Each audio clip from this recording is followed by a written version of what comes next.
Les barrières sont toujours en place, mais les files d'attente ont disparu.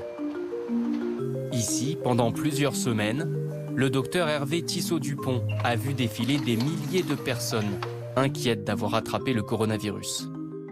Dès le départ, on a pris le parti pris de tester tous les gens qui désiraient faire un test. C'est très vite monté en puissance, à tel point que quand on fermait le soir à 20h, il restait 300 ou 400 personnes dehors, c'était l'émeute. 1 mètre de distance, s'il vous plaît, entre vous. Les premiers jours, on testait 50, 60 personnes, on dit oh là là, c'est énorme. Et puis c'est monté 100, 200, 300, 400 et on est arrivé à l'Acmé à plus de 1000 personnes dans la journée. J'ai un patient enregistré qui arrive dans 5 minutes. Ce dépistage à grande échelle, les autorités y ont à l'époque renoncé. L'Institut hospitalo-universitaire Méditerranée Infection prend alors le contre-pied. On a testé 3% de la ville de Marseille, ce qui est énorme. Nous, on a montré qu'on peut le faire. Voilà, on a eu la volonté de le faire et on s'est débrouillé pour le faire. Si l'on ajoute les prélèvements envoyés par d'autres établissements, l'IHU aura donc réalisé plus de 130 000 tests. Comment y est-il parvenu? La réponse se trouve derrière cette porte. Le professeur Fournier est le responsable du laboratoire de diagnostic Covid. Alors ça, il s'agit de réactifs qui sont stockés ici parce qu'on en a eu des grandes quantités, des réactifs qui nous permettent de faire les tests de PCR Covid. Ces réactifs, indispensables, ont cruellement manqué en France au début de la crise. Les Américains ont réquisitionné tout ce qui était existant. Ils ont y compris acheté des stocks qui étaient en Europe et qu'ils ont rapatriés aux États-Unis.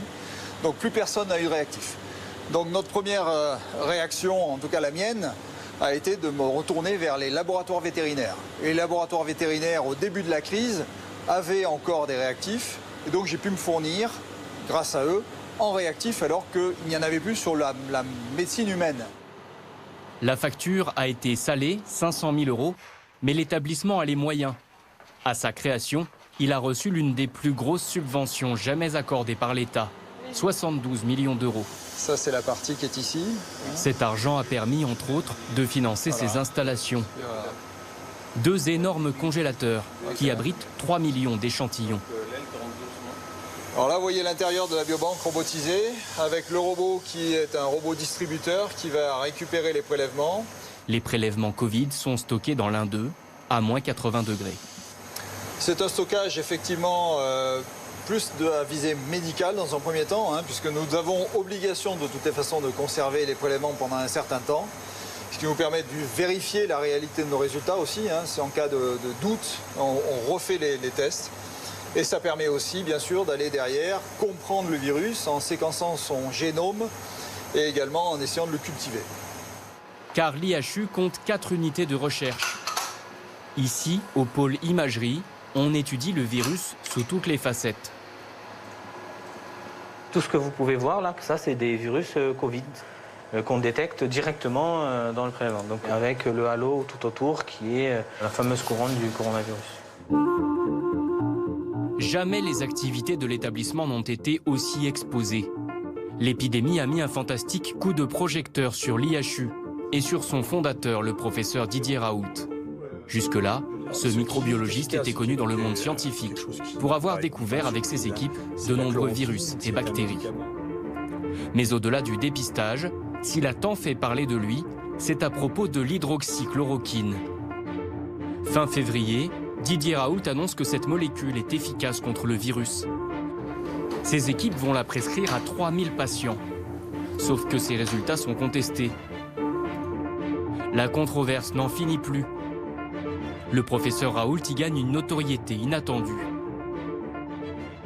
Sur la chaîne YouTube de l'IHU, il publie désormais une vidéo par semaine, dans laquelle il répond aux questions de Yanis Roussel, qui est chargé de sa communication. À l'IHU, depuis plusieurs années, on filme les séminaires qui se déroulent dans nos murs, donc avec une caméra et une prise de son. Et aujourd'hui, les vidéos hebdomadaires de Didier Raoult, en fait, c'est la simple continuité de ces vidéos qu'on faisait à une époque où elles faisaient quelques centaines de vues, mais bon, avec un contenu que j'invite chacun à redécouvrir. Donc voilà, avec une idée très simple, c'est donner des éléments scientifiques sur des problématiques actuelles. Des vraies élites. Des éléments scientifiques, mais aussi des déclarations tonitruantes, comme dans celle mise en ligne cette semaine. Moi, je suis une star des maladies infectieuses. J'ai tout eu, j'ai un cursus qui fait rêver à peu près n'importe qui, aussi bien la fonction officielle. J'étais le plus jeune président de l'Université de France, j'étais le plus jeune président médecin, le plus jeune de tous les professeurs, la classe exceptionnelle, le professeur le plus ancien dans le grade le plus élevé de tout ce pays en médecine. J'ai tout eu dans ma vie. Donc, si vous voulez, c'est moi l'élite. Mais ce pays, de temps en temps, a des crises dans lesquelles il veut décapiter son élite. Ces vidéos dépassent régulièrement le million de vues. Son compte Twitter, créé en mars dernier, compte déjà plus de 500 000 abonnés. Le microbiologiste est devenu un personnage, avec des fans qui lui envoient toutes sortes de cadeaux, comme cette tasse à son effigie. Il y a beaucoup de gens qui envoient des choses, alors ça peut être une lettre, un courrier. Après, des fois, il y a des cadeaux un peu plus impressionnants. On a beaucoup de tableaux.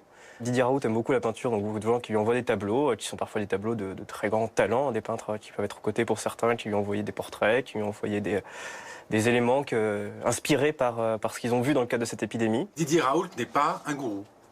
Non, Didier Raoult, c'est le directeur de l'IHU. Didier Raoult, c'est quelqu'un qui sait organiser une équipe. Et il se trouve que voilà, ensuite ça fonctionne. Moi, je sens que ça fonctionne. On voit les résultats du travail de l'IHU sur le plan médical, sur le plan de la lutte contre l'épidémie. Ça fonctionne. Peu importe l'issue des débats scientifiques sur la chloroquine, le professeur Raoult a réussi un pari en pleine épidémie, décupler la renommée de l'IHU en France et à l'étranger.